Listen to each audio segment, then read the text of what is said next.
everyone should focus on this area with a special attention. Coming to our topic, preamble. So what is preamble? The first thing we have to know is, what do you mean by a preamble? Preamble is nothing but preface to the Constitution. We know every book, whatever it could be, either it is novel, either it is a textbook, either it is any material, whatever it could be, every book must contains its own preface. What the preface actually contains? The preface contains what the text is used in the book, what is the main objective of the book, what are the topics covered in the book, which type of diction is used in that book, what is the main attention of the author. All these things are mentioned in the preface of the book. Meanwhile, the preface of the Constitution is known as preamble. In simple terms, preamble is nothing but preface to the Constitution. Preface to the Constitution. The concept of preamble is borrowed from American Constitution. American Constitution is the first constitution in the world which starts with the preamble. This is one more important point. American Constitution or America Constitution is the first one in the world which starts with the preamble. So the concept of preamble goes to the Americans, and our constitutional experts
borrowed the concept of preamble from America.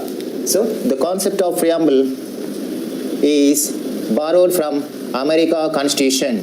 But the text, what it contains is not belongs to American preamble. Text is different. American preamble's text and our Constitution's text is completely different. Only the concept containing a preface to the Constitution. That concept is only borrowed from America Constitution. This is you have to remember. But text is different. Then what is the historical background of preamble of our Indian Constitution?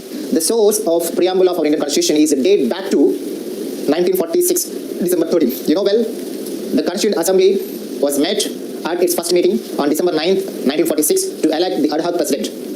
2 days later, the Constituent Assembly met again on December 11th to elect the permanent presidents and vice presidents to the Constituent Assembly. After 2 days, on December 13, important date, on December 13, 1946, the third meeting or the third day of the first session. On the day, Pandit Jawaharlal Nehru adopted and introduced a resolution which we called Jawaharlal Nehru introduced a bill or introduced a resolution. What we call it is Objectives Resolution. And it was adopted by the Constituent Assembly on January 22nd, 1947. This Objectives Resolution, which was adopted by the Constituent Assembly on January 22nd, 1947, is the source of the preamble of our Indian Constitution. Why? Because the text, what it contains, the Objectives Resolution, is very similar to the preamble text. Objectives Resolution states that India is a sovereign, India is a welfare, India is a democratic, and India is a republic state. Our preamble also states that and declares that India is a sovereign, India is a democratic, India is a republic, India is a socialistic, India is a secular state. So, the Objectives Resolution, which was moved by Pandit Jawaharlal Nehru on December 13, 1946, declares that the main objectives of the government also, the main objectives of Indian Constitution also. The main objectives of Indian Constitution as per the Objectives Resolution, which was moved on December 13, are equality, fraternity, freedom of speech, freedom to the minorities, welfare to the minorities, all these things. The same objectives of the government and the same objectives of Indian Constitution are also mentioned in the preamble. So that Objectives Resolution can be said that it is the main source to the preamble of our Indian Constitution. And these two dates are very, very important in the examination point of view. When did the Objectives Resolution is introduced in Constituent Assembly? Answer is December 13, 1946. Second question is, who introduced the Objectives Resolution in Constituent Assembly? Answer is Pandit Jawaharlal Nehru. Third question is, when did the Constituent Assembly adopted the Objectives Resolution? On January 22nd, 1947. And next question is, what is the main source or what is the historical source of preamble of our Indian Constitution is Objectives Resolution. So you should remember all these things. This is the introduction to the preamble of our Indian Constitution. And the preamble of our Indian Constitution as referred as with many terms. The terms are preamble can be named with another terms. They are, it is a preface to the Constitution. Preamble is an introduction to the Constitution. And preamble is the summary of the Indian Constitution, and preamble is the essence of the Indian Constitution, and preamble is the philosophy of our Constitution. So a preamble can be named with all these terms also. Sometimes it can be referred as the preface to the Constitution, sometimes it is referred as the introduction to the Constitution, sometimes it is referred as the summary of the Constitution and essence of the Constitution and the philosophy of the Constitution. So all these things can be used to refer in other terms about preamble. Okay, so remember these things: preface to the Constitution, introduction to the Constitution, summary of the Constitution, essence of the Constitution, philosophy of the Constitution. In general, we can say that preamble is the gateway to the Constitution. In general, we can say that preamble is nothing but the gateway to the Constitution of India. And in other terms, preamble is the golden threshold to the Constitution. Preamble is nothing but the golden threshold to the Constitution of India. It is a gateway to enter the Constitution. And whatever our constitutional experts dream about our future India, whatever the constitutional experts really decides that what government have to play the key role in to build a welfare state or a democratic state or what it could be, all the objectives of the Constitution, all the desires, dreams of our constitutional experts are reflected in the name of preamble. Whatever we can observe after completely go through the Constitution of India, we can understand all the summary of the Constitution in one single page. Whatever we understand after reading the complete text of Indian Constitution, we can understood by reading preamble of the Constitution. So it is nothing but the summary of the Constitution. The preamble of our Indian Constitution reflects the dreams of constitutional experts, the objectives of the Constitution, and the aspirations of the nation, and the philosophical background of Indian society. All these things are reflected in the name of preamble of the Constitution. So next, what is the actual text of our Indian preamble? So the text is presented on the board. the actual text, what is exactly in the Indian Constitution, is presented on the board. I go through the word by word in the text of preamble. Our Indian preamble starts with the term we, the people of India.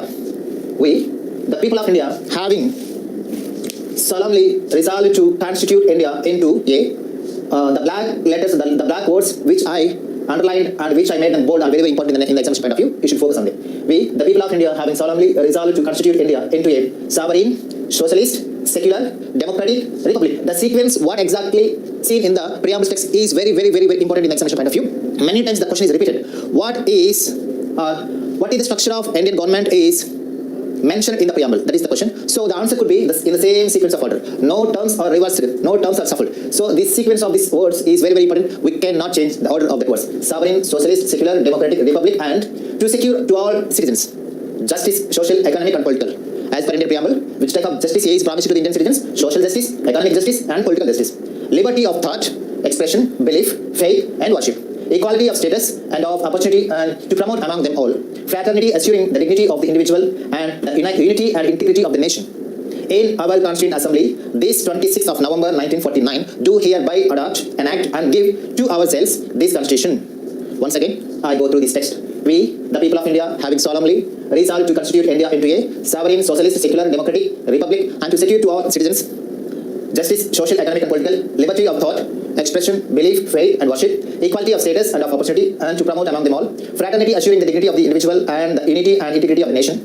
In our Constituent Assembly, this 26th of November 1949, do hereby adopt, enact, and give to ourselves this Constitution. This is the original text what our preamble contains. So this text of our preamble is very, very important in the examination point of view. What the preamble text actually reveals? The preamble text reveals 4 components. It gives a detailed information about 4 components. The 4 components are: who are the source of authority in India? Second one, what are the main objectives of the government, and what is the structure of the government, and the date on which Constituent Assembly adopted the Constitution. Here the 4 components are very, very important. The preamble reveals 4 components. Preamble reveals 4 components. They are the source of authority, the source of authority, 2, structure of the government, structure of the state, objectives of the state, and 4th one, date of adaptation of Indian Constitution. These are the 4 components. These are the 4 components which actually reveals by the preamble of our Indian Constitution. Objectives of the state, and 4th one, date of adaptation of Indian Constitution. These are the 4 components. These are the 4 components which actually reveals by the preamble of our Indian Constitution. So what are the 4 components of the preamble? Are the source of authority and structure of the state, or the nature of India. In general terms, it can be read as nature of the state. And next one, objectives of the state or objectives of the Indian Constitution, and date of adaptation of Indian Constitution. These are the 4 components which preamble reveals. For these 4 questions, answer is light in this text. Coming to the first one, the source of authority. It means who holds the actual power of authority in India. To answer this question, we have to observe the preamble text actually. Our preamble starts with we. We means not the group of Constitutional Assembly members, not leaders of political bodies, not any other constitutional bodies or authorities. Here, we means the people of India. So it means who made this Constitution? The Constitution is made by the people of India, not any group of intellectuals, not group of any constitutional members, not group of any constitutional experts, not group of any jurists. The Constitution of India is actually made by the name of Indian people. That's why the term is contexted in the preamble of our Indian Constitution. And coming to the last phrase of our Indian Constitution preamble, hereby adapt, enact, and give to ourselves. Coming to the here, give to ourselves this Constitution. So the people of India actually made this Constitution, and they give this Constitution to themselves. Here, the Constitution is made by them, and the Constitution is given to themselves only. So this Constitution is not given by any other persons. This Constitution is not given by any other jurist, any other constitutional experts, or any other political parties, or any other leaders. It is given to themselves by the people of India. So it means the source of authority is laid down in the name of the people of India. So the answer is, who are the source of authority of India? Is the people of India. The answer is the people of India. How can we say that the people of India is the source of authority as per the text mentioned in the preamble? The preamble starts with the name of the people of India and ends with the Constitution is given to themselves. So we the people of India, and as per this phrase, and give to ourselves this Constitution. And as per this phrase, we can say that the actual power, the actual source of authority in India are nothing but the people of India. So there is no any other power, actual source, and give to ourselves this constitution. And as per this phrase, we can say that the actual power, the actual source of authority in India are nothing but the people of India. So there is no any other power which is powerful than the people. All the powers are vested in the name of people of India. This constitution is made by people of India. This constitution is given to the people of India by themselves.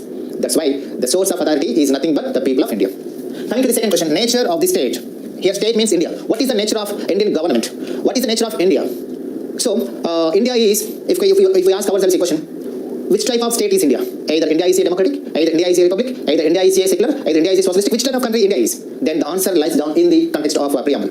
So to answer this question, coming to here, India is a sovereign state, India is a socialist state, India is a secular state, India is a democratic state, and India is a republic state. As per the preamble text of the Constitution of India, the nature of India is a sovereign, India is a socialist, India is a secular, India is a democratic, and India is a republic. The sequence of order of these words is unique. It cannot be changed. We cannot change the order of these words. Why? Because answer could be find out only in the sequence of this order only. Many times this question is asked in the previous examinations, and it may be again asked. Why? Because it is very, very important. So the question is, what is the nature of this India? What is the nature of the state of India? Simple. India is a sovereign state. So answer is here. India is a sovereign, socialist, secular, democratic, and republic. Later we will discuss in detail about sovereign state, about socialist state, about secular state, about democratic state, about republic states. This is the answer to the second question. So what is the nature of India? What is the nature of the state? The nature of India is sovereign, socialist, secular, democratic, and republic. Coming to the next question. What are the objectives of Indian Constitution as per the preamble? What are the objectives of the preamble of Indian Constitution? Here, coming to these words. The objectives of Indian Constitution are justice, liberty, equality, fraternity, unity, and integrity. These are the objectives of our Indian Constitution as per preamble. Justice, liberty, equality, fraternity, unity, and integrity. Later we will discuss in detail about each term. So these are the objectives of Indian Constitution: justice, liberty, equality, fraternity, unity, and integrity. These are the objectives of our Indian Constitution. Coming to the next component of our preamble, date of adoption of our Indian Constitution. As per the preamble's text, the Constitution came into existence from 26th of November 1949. Actually, our Indian Constitution came into existence on January 26, 1950. But as per the preamble, the Constitution came into force on 26th of November 1949. So answer is November 26, 1949. That's why in 2015, our Indian government announced November 26 as the National Constitution Day. From 2015 onwards, November 26th is being observed as the National Constitution Day. Why? Because on the day the Constitution was adopted by the Constitutional Assembly. On the day Constitution came into existence as per preamble. But in real, the Constitution came into existence from January 26, 1950. But as per preamble, the date is November 26, 1949. These are the four components which reveals by the preamble. So all of you are suggested to go through this text of the preamble at least 10 times.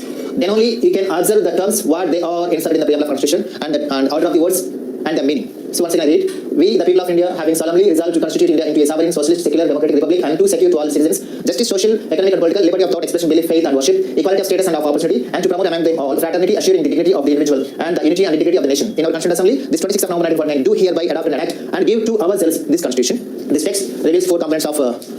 One is the source of authority. The source of authority is the people of India. Nature of the state. The nature of India is sovereign, socialist, secular, democratic, and republic. Objectives of the Constitution are justice, liberty, equality, fraternity, unity, and integrity. 1, 2, 3, 4, 5, 6 objectives. Justice, liberty, equality, fraternity, unity, and integrity. Date of adoption of the Constitution is November 26, 1949. Here, each and every sentence is important. Each and every term is important. Each and every meaning of the term is very, very important in examination point of view. And we have to discuss in detail about each and every term. What is sovereign state? And when did India become a sovereign? What is socialistic state? When did India announce it as a socialist state? What is a secular state?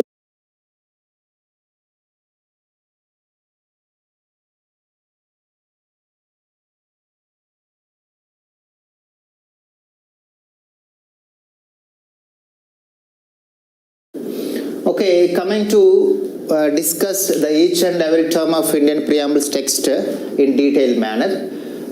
Coming to the nature of the state. The nature of state of India is sovereign, socialist, secular, democratic, and republic. So let's discuss about each and every term. Sovereign, nature of the state. Nature of the state. Okay, first term is sovereign. Sovereign. Here we have to observe, first of all we should know the meaning of sovereign. What is sovereign or sovereignty? Sovereignty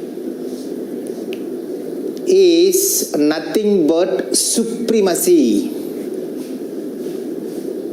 In the previous classes, we came to know that Indian Constitution is a supreme law. Then what is the meaning of supreme? Supreme is nothing but the unique, the ultimate. So, sovereign or sovereignty means supremacy, means having the ultimate powers. Having the ultimate powers. India is a supreme state to take whatever the decision it could be, either it is internally or externally. India enjoys the supreme powers all over its territory, all over its states and duties, and all over its territory of land or sea. That is a sovereign state. A sovereign state is a state which enjoys the ultimate powers on its territory. A sovereign state is a state which can take its own decisions externally or internally. Such state is a sovereign state. A sovereign state is not a dominion part of any other country. A sovereign state is not an independency to other country. So sovereign state is an independent state. Sovereign state is an individual and ultimate and supreme power of its territory. Before 1947, August 15th, we were ruled by the Britishers. Then India is not a sovereign state. Why? Because we were under the control of Britishers. Next, after we get freedom on August 15, 1947, we became independent. We can take our individual decisions to join in any other international bodies or international organizations. And we can take any individual decisions internally or externally. That is a sovereign state. In simple terms, remember this, a sovereign state is an independent state. A sovereign state is not a dominion part to other country. A sovereign state is not a dependency to other countries. A sovereign state is not controlled by any other foreign territory. And a sovereign state is an independent state which takes its own decisions internally or externally. It enjoys all supreme powers over its territory of land or sea. I think you got my point. India became a sovereign state on August 15th, 1947. India became a sovereign state on August 15th, 1947. So many examples we can say that India is a sovereign state. When India get freedom on August 15th, India freely joined in Commonwealth. India freely joined in United Nations organizations. India became a founder of SAARC. And India successfully ended the first war with Pakistan in 1948. And India is completely taking its own decisions internally or externally. Many times we faced the boundary disputes with our neighbor countries, means China, with Pakistan, with Bangladesh, with Nepal, with Afghanistan, and many countries. Whenever we face this type of boundary disputes, we are not compromising to our sovereignty to any other country. We are barely facing the problems, and we fought 3 more times a war to the other countries. The first time when India is bifurcated on the grounds of religion, we first fought with Pakistan in 1947 and 48. In the war, we successfully ended the war with a great victory. In 1962, we fought a war with China on the issue of Aksai Chin. In 1971, on behalf of Bangladesh, we ended 3 more times a war to the other countries. The first time when India is bifurcated on the grounds of religion, we first fought with Pakistan in 1947 and 48. In the war, we successfully ended the war with a great victory. In 1962, we fought a war with China on the issue of Aksai Chin. In 1971, on behalf of Bangladesh movement to get freedom, we fought against Pakistan in 1971. And before, in 1965 also, we fought one more time with Pakistan. And after many days, in 1999, we fought against Pakistan on the issue of Kargil. In all wars, whatever it was against with China or Pakistan, we did not compromise. We have taken our individual decisions, not only in the wars, but also in other affairs. When the first atomic tests were conducted by Indian government in 1974 May, the America warned our government not to conduct atomic tests. But then the government led by Indira Gandhi was not compromised, and to expose our atomic energy, our atomic strength to the world, and successfully conducted first atomic test in 1974 May 11th.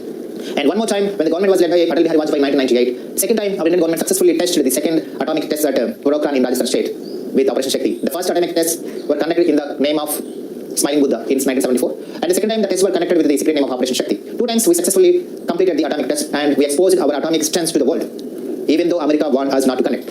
This type of bold decisions can be taken only a sovereign state. If we are being controlled by any other country, or if we are being controlled by any other foreign state, we we may not take this type of bold decisions. So, by summarizing all these explanations, we can say that a sovereign state is an independent state which enjoys the supreme powers to take individual decisions externally or internally. That is a sovereign state. India became a sovereign state on August 15, 1947. Coming to the next one, socialist. What is a socialistic state? What is a socialistic state? India was ruled by the British government nearly 200 years.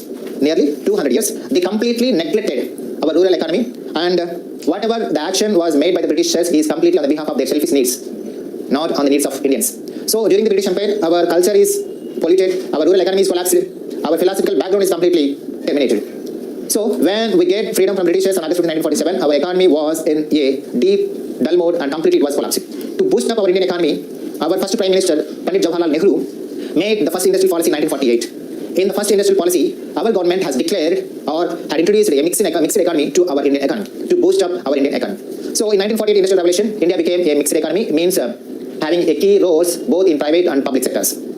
After, in 1945, Avadi Congress sessions in Madras, in 1945, which IMC session was conducted at Avadi, near Madras. In Avadi Congress sessions, Indian National Congress Party declared its main objective is a socialistic state, to build a socialist state is the main objective of the Congress Party. In the Avadi Congress session, 1955, it declared the main objectives of the government or the main objectives of the party is to build a socialistic state, or a socialistic pattern of state. It means in India there is a large gap between poor and rich. Poor become more poor, richer become more richer. This is the main problem in Indian economy. It is being continued still many decades, still 1950. To reduce the difference between rich and poor, Congress Party has declared its objective as to create a socialistic pattern of state. It means to provide more ways to the poor people to become more stronger. Means implementing schemes related to the eradicating the poverty, eradicating the unemployment, and creating employment and creating more opportunities to the poor people to get income and to grow more richer. These schemes of eradication of poverty, these schemes of eradication of unemployment comes under socialistic state. Here, a socialistic state is a state where there is no gap between rich and poor, where the people of India are equally share the equal economy and equal income. In India, the rural economy is completely different from urban economy. Urban economy is more greater than rural economy. Even though in rural areas, some category of people are still in poor, some category of people are still in below poverty line. It is been continuing for decades. So to fill out that gap, the governments have to follow different types of development programs, different types of welfare schemes to fill up the gap between rich and poor. So a socialistic state is a state nothing but sharing the income, sharing the equal opportunities to the rich and poor. Sharing equal opportunities to all categories of the people in the society is nothing but a socialistic state. But in India, in Indian socialistic concept, there are two types of things can be observed. One, in Indian socialism, Marxism can be seen and Gandhiism can be seen. And also there is a democracy. So that we can say that in India there is a democratic socialism can be observed in India, but not a communist-based socialism. It is very, very important.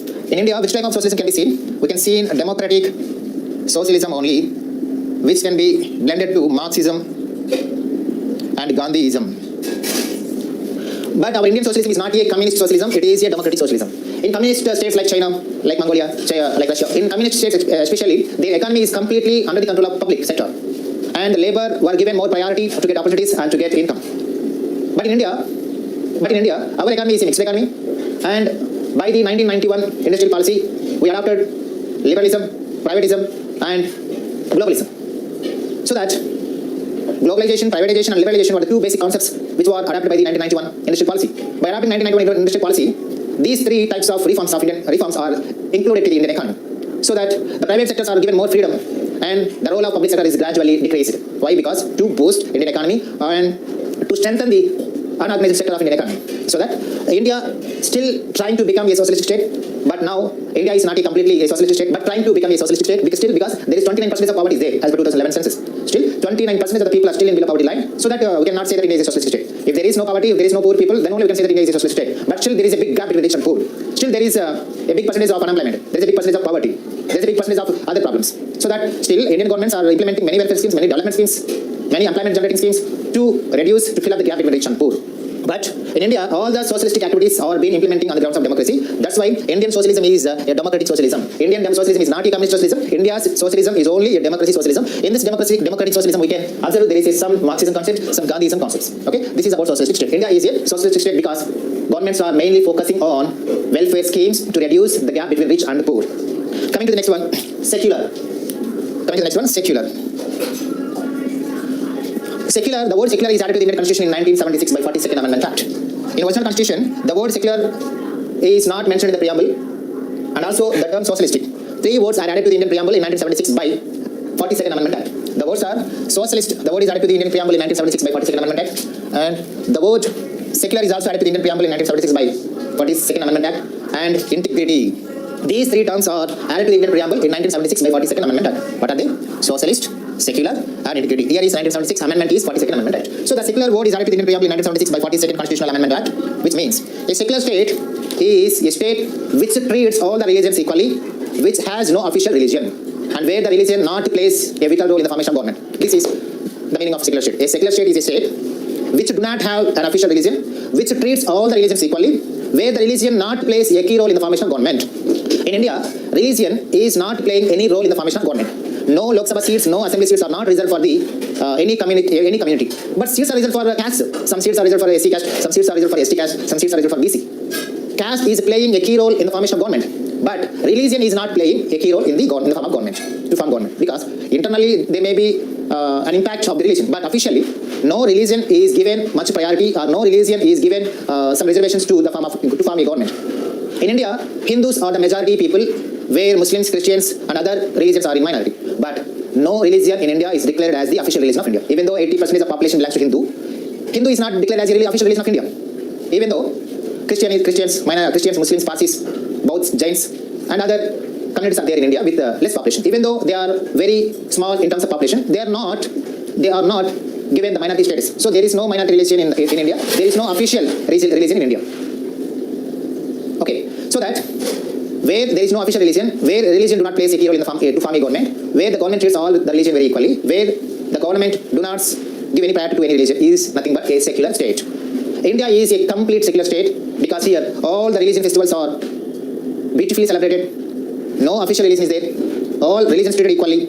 Religions are not playing any role to form a government at central level or state level. That's why we can say that India is a secular state. But by observing last 5 years or 6 years, some problems are faced. Our secularism is been facing some problems from Hindus. It may be controlled by the government of India. It may be controlled by some acts enacted by the parliament. So it is not a matter to discuss. And finally, India is a beautiful secular state. Okay, this is secular state.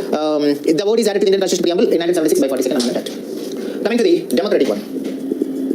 India is a democratic state and one of the largest democratic states in the world. Why? Because a democratic state is a state where the government is selected by the people for a particular period of time.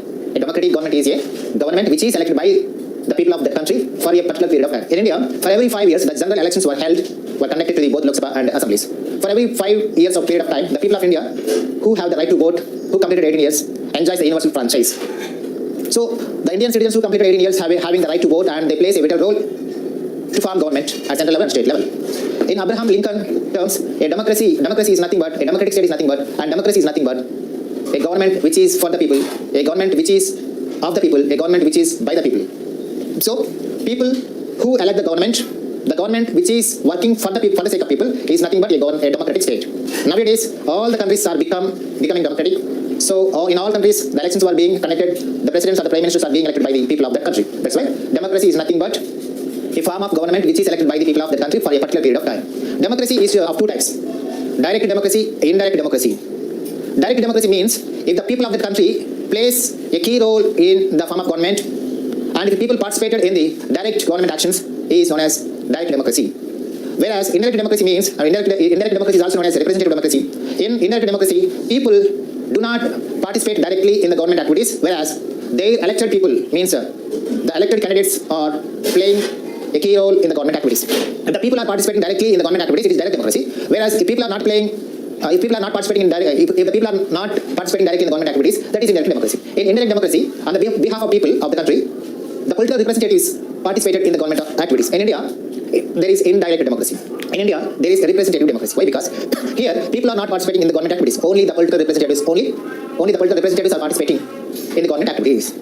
But in direct democracy, people participate directly in the government activities. In the direct democracy, people participate in government activities in the form of referendum, in the form of initiative, in the form of recall, and in the form of plebiscite. These are the 4 ways to participate in government activities directly. 1, referendum; 2, plebiscite; 3, recall; and 4, initiative. Referendum means taking the opinion from the public about a particular issue. We can already answer that referendum is nothing but taking opinion from the public on a particular issue. His best example for that, the best example is Brexit. Britain exit from European Union. So European Union is a group of European countries to strengthening and to cooperate the economy among the European countries. Britain has decided to exit from the European Union and it conducted a referendum among the people. Majority of the people voted for the exiting from European Union. It is popularly known as Brexit.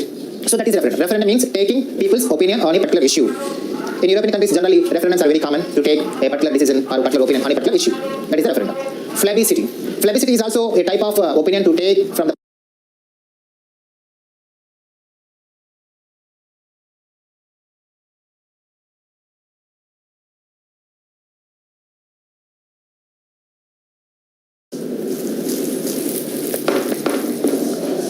So we are discussing democracy. Democracy is of two types. Already we have discussed. Democracy is of two types. One direct democracy. Direct democracy. Second one indirect democracy or representative democracy.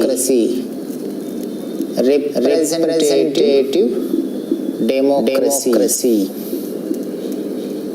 The main difference between these two types of democracies are in the direct democracy, people participated in the public actions directly. Here, people do not participate in government activities directly. On the behalf of the people, the political representatives participate in the government activities. People participated directly in the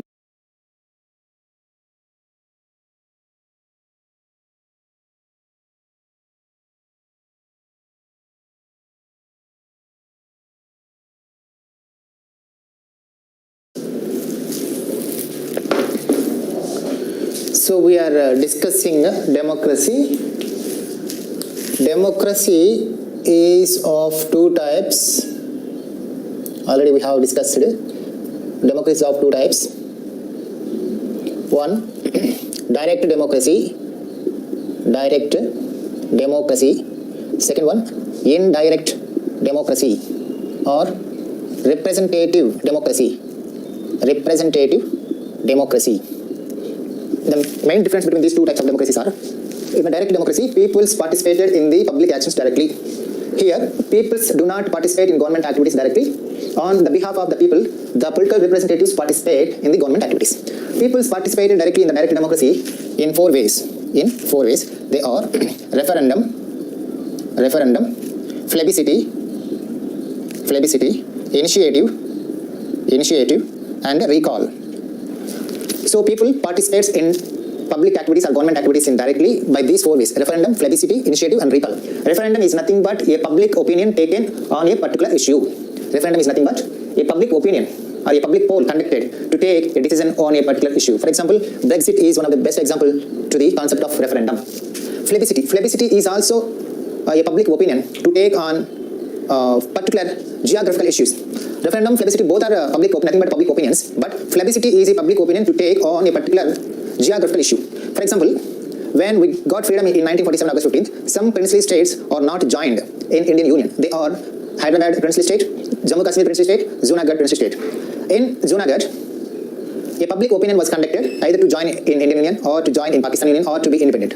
Then the majority of the people of Junagadh voted to join in Indian Union. So that is such type of votings is known as plebiscite, taking a public opinion on a particular geographical issue or on a particular territorial issue. Then it is plebiscite. It is called as a plebiscite. Initiative is nothing but seeking. Initiative is nothing but an innovative activity or an innovative program that is prepared by the people to submit the government to make laws as per their demands. Means requesting the ruling parties to enact some laws as per the demands of the people, as per the request of the people. That is initiative. If people needs some act, if people needs a development program or a welfare program, if people need some more law or any order or any ordinance, then they submit their request to the government, and on the grounds of the request of the people, the government will enact the acts. For example, in recent situations in India, rapes are becoming very common. There is no a strict act in India to punish such criminals. In that cases, the people of the country or the people of the state requested the government to enact one law which punish the criminals in a very short period of time. On the grounds of the request of the people, the government will take a step to act a law. That is known as initiative. Initiative means submitting their request to the government to do something on their demands or on their requests. Coming to the next one, recall. Removing a political representative or removing a public officer from his office either if he is not doing his work properly. If an MLA is not doing his work properly during his tenure, he may be recalled. Recall means removing a political representative, removing a public officer from his office if he is not doing his work properly. Recall. The term recall is first propounded by Mahatma Gandhi in India. So, by these four methods, people participate in government activities directly. So, the direct democracy can be seen in America and Switzerland. The people in America and Switzerland participates by these four ways in the government activities. But in India, there is no direct democracy, there is indirect democracy. Here, people do not participate in public activities or government activities directly. They don't have any right to request the government to do an act. They do not participate in any public opinion. For example, in recent periods, Indian government enacted one amendment act, that is 10% reservations to the economically weaker sections of OCs. 1 or 2 amendment act of the constitution. Then the governments did not take any public opinion either to give 10% reservations to the economically weaker sections of the OCs or not. And in 2017, the Indian government brought a law, one nation, one tax system, that is GST system. Then also the government did not take any public opinion to impose a new tax system in India. So in India, if the government has decided to enact a law, automatically it will be done. No public opinion will be taken. So, but on the behalf of the people, the political representatives who were elected by the people, MPs or MLAs, participates in the deliberations of process of legislation. Okay. So in India, there is indirect democracy. It can be seen. It is also known as representative democracy. India, Britain, all these are the examples of representative democracies countries. Okay. Next, coming to the next one, republic. Republic. The concept of republic is borrowed from France. The concept of republic is borrowed from France. Republic means, take an example, Britain. In Britain, the head of the state is king or king. In Britain, the head of the state is king or queen. He take the office as a hereditary. Means he succeeded the previous kings or queens. So in Britain, the king or queen comes from the hereditary families. But in India, the head of the state is president. Here, the president is not come from a hereditary family. He is elected by a patriarchal system. In Britain, the king or queen comes from hereditary family. In India, the president is elected by the people. This is the difference. So if the head of the state is elected by the people of the country, then the state is known as a republic state. Okay. Otherwise, it is not a republic state. Britain is a democratic state, but not a republic state, because there the head of the state is not elected. He is appointed as a hereditary family member. But in India, the head of the state is elected by the people of India, means by the political representatives. So that is the main meaning of a republic state. A republic state is a state where the head of the state is elected, where the head of the state is elected. In India, for every 5 years of the period of the time, for every 5 years, the Indian president elected by a separate electoral, which consisting of elected MPs and elected MLAs. In Britain, it is not like that. That's why India is a republic state. Okay, so India became a republic state on January 26, 1950. Date is important. When did India become a republic state? The answer is India became a republic state on January 26, 1950. On the day onwards, for every 5 years, the president is being elected by an electoral college. So that is different. So the concept of republic is borrowed from France. The meaning of republic state is election, head of the state is elected by the people or electoral college. India became a republic state on January 26, 1950. So these are the meanings of sovereign, socialist, secular, democratic and republic. India became a sovereign state on August 15, 1947. India is a socialistic state and there is a democratic socialism in India. In 1955 Awadi Congress session, the Congress government has declared that India's main objective is to build India is a secular socialistic state. So there a democratic secularism, a democratic socialism can be seen in India, which consisting of Marxism and Gandhiism. This is added to the preamble in 1976 by 42nd Constitutional Amendment Act. India is a secular state where all religions are treated equally and where there is no official religion and where there is no minority religion, where the religion do not play a key role in the form of government. It is also added to the Constitution. It is also added to the preamble of Constitution in 1976 by 42nd Amendment Act. Democracy. India is one of the largest democratic states in the world, and there is indirect democracy can be seen in India, which the people are not participating directly in the government activities, where the political representatives participate in government activities on the behalf of the people. And India is one of the best examples to the republic state. India became a republic state on January 26, 1915, where the head of the state is being elected by the people, or where the head of the state is being elected by a separate electoral college. These are the meanings and explanation of these 5 terms. Very, very important. Next, coming to the objectives of the Constitution. Objectives. There are 6 objectives are mentioned in the preamble of the Constitution. They are justice, liberty, equality, fraternity, unity and integrity. Unity and integrity. Okay, let us discuss about the meaning of these 6 terms. Objectives of the Indian Constitution. Objectives of the Indian Constitution. Coming to first one, equality. Sorry, justice. First one is justice.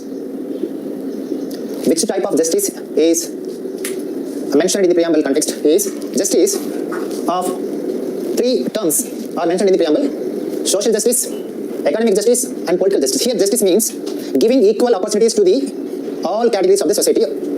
That is called justice. Justice means providing equal opportunities to all categories of the people to make the society a socialistic state, providing them political equal opportunities, economic equal opportunities, and social equal opportunities.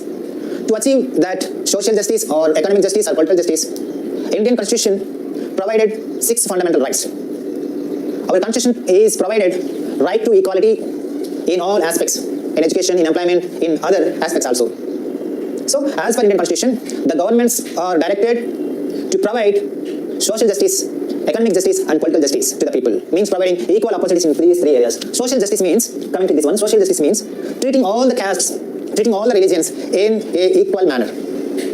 If all castes are giving equal priority, if all religions are treated on an equal boundary, and if there is no any untouchability, and if there is no any mega system, and if there is no any another human trafficking, anti-social activities, then it is comes under social justice.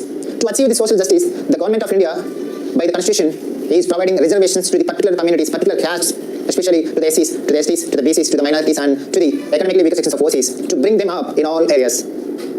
Reservations is nothing but an instrument of method to achieve the social justice.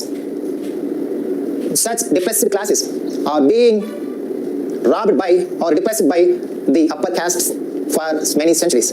To bring them up, the government is being implemented such welfare schemes, such reservation systems, and such special provisions. That is social justice. Today, even SCs, even STs, even BCs, even minorities are being getting good opportunities in all areas. That is social justice. Coming to the one, economic. Economic justice means providing equal opportunities to get equal income. Today, government of India and government of other states are being implemented many